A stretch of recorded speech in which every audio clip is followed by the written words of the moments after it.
សាមកដល់ហើយខ្យល់ត្រជាក់បក់ស្រាលស្រាលភូមិស្រុកញញឹមភ្លឺថ្លាភូមិស្រុកញញឹមភ្លឺថ្លាទទួលឆ្នាំថ្មីសុខសាន្តការប្រៃរីកពេញវាសំឡេងភ្លេងឮឆ្ងាយក្មេងចាស់រាំលេងសប្បាយជុំគ្នានៅមុខផ្ទះហឹងសួស្ដីឆ្នាំថ្មីខ្មែរសូមសំណាងល្អគ្រប់គ្នាសុខភាពល្អរីកចម្រើន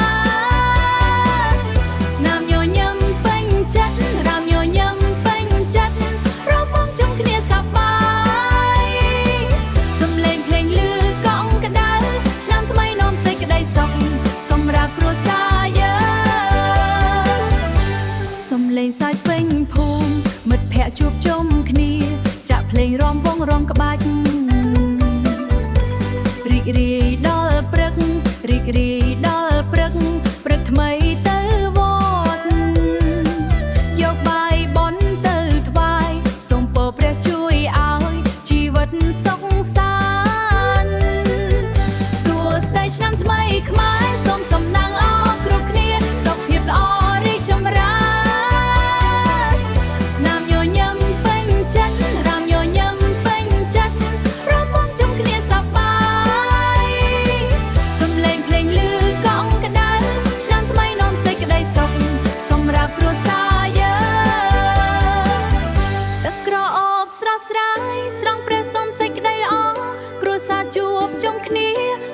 ក្តីស្រឡាញ់ថ្ងៃចូលឆ្នាំសប្បាយចិត្ត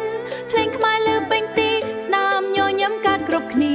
ក្តីសង្ឃឹមឆ្នាំថ្មីសួស្តីឆ្នាំថ្មីខ្មែរសូមសំណាងល្អគ្រប់គ្នាសុខភាពល្អរីកចម្រើនស្នាមញញឹមពេញចិត្តរាំញញឹមពេញចិត្តរំពងជុំគ្នាសប្បាយសំឡេងភ្លេងឮកង់ក្តៅឆ្នាំថ្មីនាំសេចក្តីសុខសម្រាប់គ្រួសារយើងសួស្តីឆ្នាំ